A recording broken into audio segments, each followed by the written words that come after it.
अस्सलाम वालेकुम। उर्दू पॉइंट के साथ मैं हूं अब्दुल्ला खान। नाज़रीन, मेरे साथ मौजूद हैं फैसल जुवैद साहब। इनसे जानते हैं मौजूदा सूरत हाल क्या है, जो इंटरव्यूज़ हो रहे हैं पीपी के लिए, इस हवाले से कहाँ तक मुकम्मल हो गए हैं और कितनी इंतजाम किए गए हैं इलेक्शन के हवाले से। अस्सलाम वालेकुम जी वालेकुम सलाम। सर, मुझे बताएं कि जो इंटरव्यूज़ कर रहे हैं खान साहब कैंडिडेट्स के, कितने कम्प्लीट हो गए हैं और कौन कौन से रह गए हैं और क्या तैयारी है इलेक्शन के हवाले से। उर्दू पॉइंट को तो मुझसे ज़्यादा पता है चीज़ों का। मैं तो इस्लामाबाद से आ रहा हूँ और मेरा ख्याल है आज गुजरांवाला के शायद हो रहा है राउंड, और एक एक कैंडिडेट एप्लीकेंट का इंटरव्यू इमरान खान खुद कर रहे हैं, 1-on-1।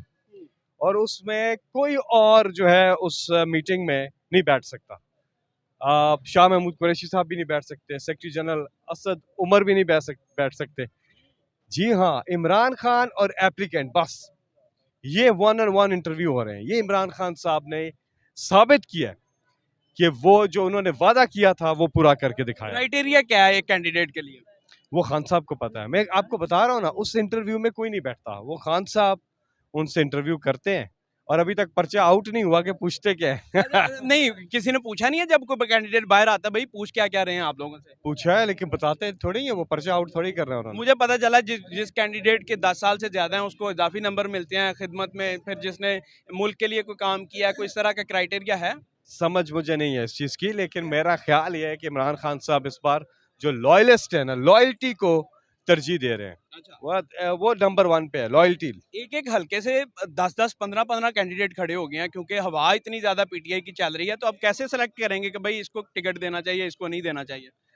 ये तो होता है, लेकिन जिसको ना मिले उनका ये है कि वो नजरियाती हैं तो वो जुड़े रहेंगे कॉज के साथ, और अगर सिर्फ टिकियाती हैं तो फिर वो नहीं टिकेंगे। वो आज़ादी शुरू हो जाएगी। बात यह है कि वो फिर यूं करेंगे कि उनके लिए इंशाल्लाह इमरान खान तो गवर्नमेंट तो बना रहे हैं 2/3 अक्सरियत से ज़्यादा लेके, तो गवर्नमेंट के अंदर बड़ी अपॉर्चुनिटीज़ होती हैं। तो जो कैंडिडेट एक जगह पे 2 तगड़े कैंडिडेट हैं, एक रह गए, तो उनके आगे कहीं अकोमोडेट किया जा सकता है, बड़े और बड़े सितारों से आगे जहां और भी है। राणा सनाउल्लाह कह रहे हैं कि पत्थर पे लकीर है कि इलेक्शन नहीं होंगे, पत्थर पे लकीर है इलेक्शन नहीं होंगे। आप क्या कहते हैं कि इलेक्शन होंगे या नहीं? किसने कहा है राणा सनाउल्लाह साहब। इसका? वो जो मर्जी कहता रहे। देख लोग क्या कह रहे हैं। लोगों की राय तो है, मैं मानता हूँ, लेकिन सुने सुने, जो वो कह रहा है उसका उल्टा कर लो। अच्छा, इलेक्शन होंगे। इलेक्शन होंगे। देखिए, अगर अब इलेक्शन वो नहीं कराते तो दूसरी दफा तौहीन अदालत के मुर्तकब होंगे। एक दफा वो बच चुके हैं, पहले भी हुक्म आया था ना उसमें, और सुप्रीम कोर्ट ने बड़ा नरमी का मुजाहरा किया है। और अगर अब भी ये नहीं करेंगे ऐसा, फिर तौहीन अदालत है। पूरी कैबिनेट उड़ सकती है। और कोई है ही नहीं ऑप्शन, स्वाय इसके कि इलेक्शन हो, और कोई ऑप्शन नहीं है। आर्टिकल 6 लग सकता है। सब कुछ हो सकता है। आप ये करा के ना देखें ना, जरा ये ना होने दे इलेक्शन, फिर देखें होता है क्या। अच्छा, आज ये एक चीज बताएं कि यहाँ तो एक मेले का सामान लगा होता है, लंगर बांट रहा है, शरबत बांट रहे हैं लोग, ये कितनी देर और मेला चलेगा इस तरह? लोग तो कह रहे हैं ये करामत है खान साहब की। बस ये लोगों की मोहब्बत है, और लोगों के साथ मोहब्बत करते हैं, इमरान खान को अपना कप्तान मानते हैं, लीडर हैं वो। और बस ये तो अब चलेगा। मेरा ख्याल है ये वही जो ये जो सारे मनाजिर हैं, ये हमें बड़े बताते थे कि ये कायदे आज़म मोहम्मद अली जिन्ना के साथ पाकिस्तान बनाते वक्त है ये। आज पाकिस्तान को बचाते वक्त इमरान खान के साथ कौम का ये जज्बा है। क्या माशा बात है। जितने भी लोग देख रहे हैं पूरे पाकिस्तान से, specially specially specially specially overseas जो हैं, उनको क्या कहना चाहेंगे? जी।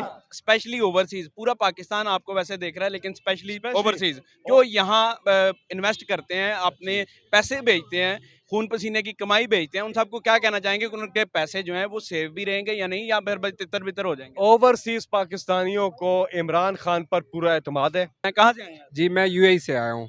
क्या लेने आए हैं? मैं अपने खान के लिए आया हूँ, इंशाल्लाह खान का दिफा करने के लिए आया हूँ, और खान को 2/3 अक्सरियत वापस लाने के लिए आया हूँ इंशाल्लाह, और सब सर पे कफन बांध के आया हूँ। छुट्टी पर आए हुए हैं? छुट्टी पर आया हूँ, इमरजेंसी छुट्टी ली है मैंने, और कंपनी को मैंने कहा कि जब तक इलेक्शन ना हो जाए मैं नहीं आना है मेरे वापस। काम किस चीज़ का करते हैं? वो सैलरी मिलेगी आपको या नहीं? सैलरी वो विदाउट पे मिलेगी, अदरवाइज मेरा नॉर्मल सैलरी थी वन मंथ लीव, मैंने एक्सटेंड कर लिया, क्योंकि ये जो अभी सीन चल रहा है अल्हम्दुलिल्लाह, मैं अपने अदलिया को खराज तहसीन पेश करता हूँ कि उसने जो है ना का अच्छा स्टैंड लिया, और इंशाल्लाह इलेक्शन होने वाला है। अभी 1 ही मंथ तो बाकी है, तो मैं 1 मंथ मैंने एक्सटेंड कर लिया, और मैं इलेक्शन लड़ने इंशाल्लाह जाऊँगा, ऐसा नहीं जाना मैंने।